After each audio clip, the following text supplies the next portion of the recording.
better Spider-Man. You just want it for yourself. All I want is to save you. I'm the hero. I don't get saved.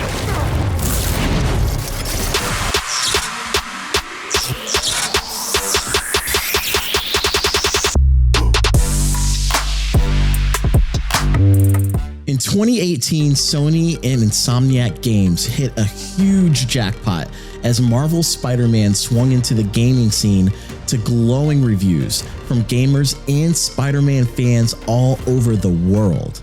Then, in 2020, they caught lightning in a bottle with the electrifying release of the game's sequel, Marvel Spider-Man Miles Morales. Now, it's 2023, and Insomniac Games are once again hoping for lightning to strike 3 times with yet another Spider-Man sequel.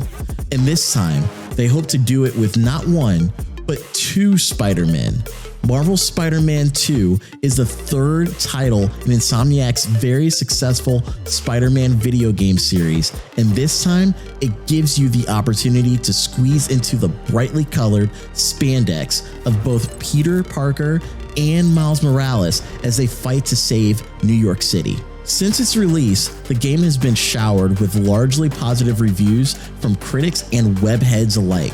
Its 8 out of 10 IGN rating and 91 Metacritic score has already set it up for a Game of the Year contender. That's assuming Baldur's Gate has nothing to say about it. I have played and completed the game's 17-hour campaign on my PS5, and my thoughts on it will definitely amaze you. So, if you're a fan of the friendly neighborhood Spider-Man, then you are in for a treat, because today I'm going to be reviewing Marvel Spider-Man 2. I'm so getting fired. You can't manage this, can't break this, boy, I'm funded, Gotta keep my distance when you not 100, But the same will say they love you, they funny, Alright, opening things up with the game's development. We all knew Spider-Man 2 was coming right from the first game. The post-credit scenes featuring Norman and Harry Osborn were a bit of a dead giveaway. In fact, the creative director at Insomniac Games, Brian Enquirer, revealed that they wanted to add the black suit as an unlockable costume back in the first game, but after a meeting with Marvel Games vice director Bill Roseman and other members of their higher-ups, it was decided that the suit would be saved for Spider-Man 2.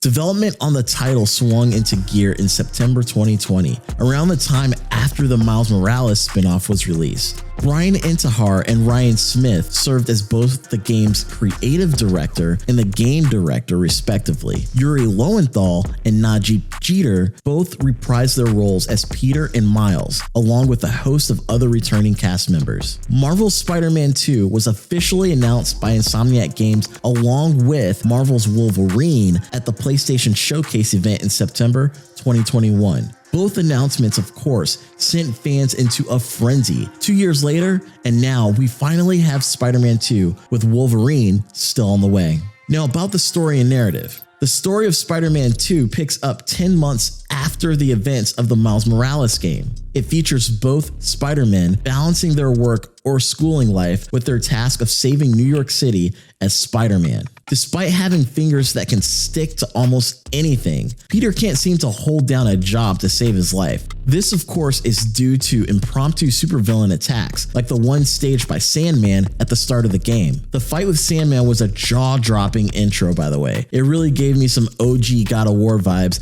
and I loved every minute of it. Anyway, Harry Osborn makes a stunning recovery through the help of this symbiote and offers Peter a chance to save the world with the Emily May Foundation. Miles, on the other hand, is struggling to write his college application and also to accept the fact that his mom is dating again. So basically, standard Spider-Man problems. The Spider-Man! By the way, for those of you who are still arguing that Miles isn't Spider-Man, even after Peter himself calls him Spider-Man over and over again, now may be the best time to delete those tweets or posts or whatever. Delete it.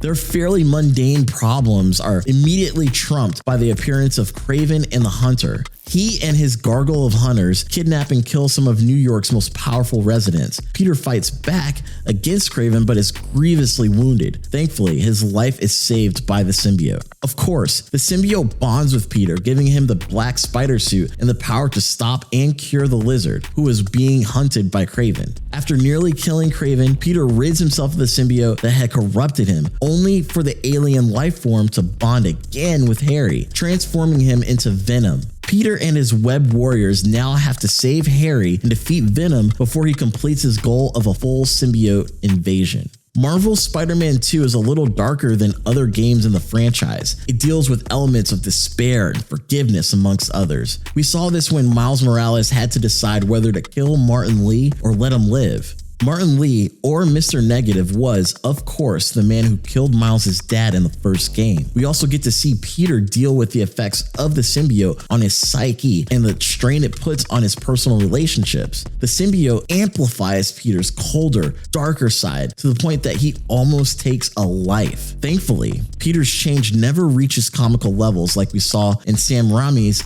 Spider-Man 3. He definitely didn't go picking on people and twirling his hips like Bully Maguire did, but it's just enough to pass the message across. Again, using Harry Osborn for Venom's origin story instead of Eddie Brock is sure to draw the ire of some diehard Spider-Man fans out there. But in the end, it lines up well with Insomniac's desire to create a Spider-Man series distinct from the other ones floating around. Seriously, Spider-Man has more movies and TV shows than all the Avengers put together. Not to mention fan films like Spider-Man Lotus, although the less said about that movie, the better. I'm Spider-Man. Overall, the game tells a fun and intriguing Spider-Man story that centers on Peter and Miles' young adult lives and challenges. This is great, especially since we've been bombarded with so many Spider-Man multiverse stories, both from the Marvel Cinematic Universe and the Spider-Verse animated movies. It's nice to see Peter back to being the friendly neighborhood Spider-Man again for a change, even if it's just for a little while. Alright, next is the gameplay. Marvel Spider-Man 2 plays similarly to the previous titles. Rocking any one of the 78 available Spidey suits that the game offers, you swing through New York City fighting crime, completing main quests, and playing some pretty heartfelt side quests. Speaking of New York, the Big Apple has never looked bigger. Spider-Man 2 expands the map by adding more explorable locations like Queens, Brooklyn, and East River. Even more impressive is how detailed and photorealistic the map looks. So much so that Manhattan geologists have praised the game for its breathtaking accuracy. Patrolling the city almost makes me want to live in Marvel's version of New York. That's until I realized that would mean dealing with attacks from Thanos, Galactus, and other supervillains on a daily basis. And I quickly changed my mind. Seriously, can you imagine parking your car for just a minute only to watch the Hulk crumple it like a piece of paper and fling it at a random bad guy a few seconds later? Dude, where's my car? The city might be bigger, but Marvel Spider-Man 2 has added some new traversal mechanics that make zipping through the city a thing of joy. Web wings are apparently back in style again, and by simply pressing the triangle button while in mid-air, you can soar through the skies with exhilarating speed. Add that to the wind tunnels and super slingshots found around the city, then you can pretty much fly from one objective to the next. I was really impressed with the gliding I got to do during my playthrough. It's a little weird to think that Insomniac has figured out a way to make Spider-Man fly in their games, and yet DC is still unable to give us a decent Superman game. By the way, if you dare mention Superman 64, I will find you and roll my eyes at you. Main missions in the game require you to play either as Peter or Miles. You even get to play as Venom for a short while, which is amazing, by the way. Depending on the mission, the game will automatically choose a character for you, but most side quests allow you to choose between either of the two Spider-Man before the quest starts. As I mentioned earlier, Marvel Spider-Man 2 has side quests galore, from putting out fires started by a cult called The Flame to unearthing Sandman memories and collecting city tokens. There are activities for days. However, not all the activities feel satisfying. I really found it hard to believe that Peter had the time to go around the city taking photos, knowing Kraven was on the hunt for him. That said, the gameplay is still very satisfying. If you ever wanted to truly experience what it feels like to be Spider-Man, then this game would give you a decent idea of it. Now, let's talk about the combat. The game's combat is as punchy and satisfying as ever. Spider-Man's gymnastic, swashbuckling moves are not only fun to watch, but also pretty powerful. It won't kill the bad guys, but realistically, it would probably break every bone in their body. I can't count how many heads I watch bounce off solid concrete during my playthrough. Speaking of goons, the game has a ton of them. It's even more than in the previous title. From hunters armed with more swords, shields, and robots than a 22nd century Renaissance fair, to bank robbers and petty crooks, there are loads of bad guys to grapple with. Spider-Man 2 also introduces Perfect Parry, which gives you a short window to parry heavy attacks and deal extra damage to enemy AI. Laying into bad guys while in mid-air like in an 80s kung fu movie is always the best strategy to use when you're surrounded. Just remember to watch out for enemies with guns and missiles. The game has a lot of ranged enemies now, and they have better aim than the Silver Knights from Dark Souls 3. However, you will make short work of all enemy types once you get the black suit. Seriously, black suit Spider-Man is like a black freight train with tentacles. You become faster, stronger, and deadlier. It's a shame you have to give it up towards the end of the main story. Luckily, you can still get it back after the game is completed. Learning to use all these abilities, including your nifty gadgets, is super important because the game is chock full of some pretty iconic Spider-Man bosses like Kraven, the Lizard, Venom, Mysterio, you name it. So, if you're tired of swinging fist first into combat situations, the game's got you covered. Stealth is still a big part of Spider-Man's gameplay, and the developers encourage you to take that route by giving you a great new skill called Web Lines. This allows you to quickly take out multiple bad guys without being detected. Though it's the third game in the franchise, the combat, it's by and large one of the best aspects of the game for me.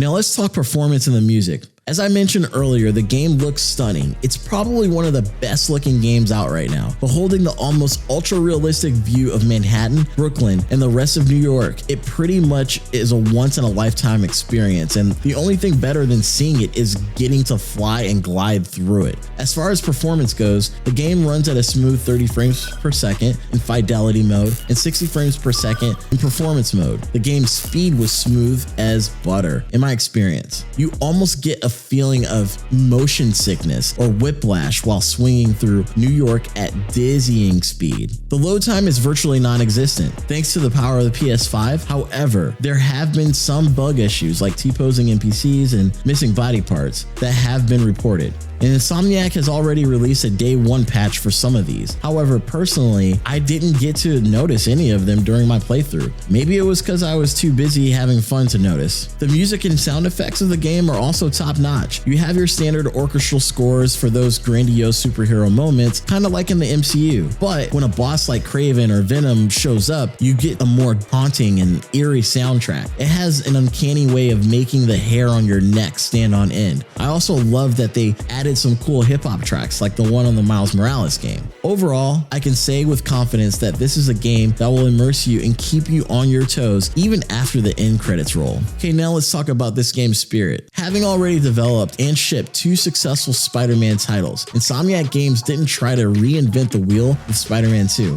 Rather, they simply doubled down on some of the more enjoyable aspects of the previous game. The addition of web wings, wind tunnels, perfect parries, etc. all seem like slight changes, but they make a massive difference. Though they might have first started the series by taking a great deal of inspiration from the Arkham games, it's clear to see that Insomniac has now developed their own winning formula for their superhero games, and I just can't wait to see how they apply it to Wolverine. Barely 24 hours since the game's official release, it's sold over 2.5 million copies. Not only is this a mind-blowing figure, but it also makes Marvel Spider-Man 2 the fastest PlayStation Studios game to reach that landmark. Marvel Spider-Man 2 is a flawless game. Its riveting, fast-paced combat, touching storyline, and hyper-speed traversal mechanics make it a game that's incredibly fun and satisfying to play. It's a spectacular Spider-Man game made for Spider-Man fans by Spider-Man fans. It's definitely a Game of the Year contender, and I have no qualms giving it a 5 out of 5. So what do you guys think? Do you agree or disagree with my review? Let me know what you think in the comments. Don't forget to like, subscribe, and ring that notification bell to get regular updates on new video. I had a blast doing this one, you guys. Thanks so much for watching. We'll catch you in the next one.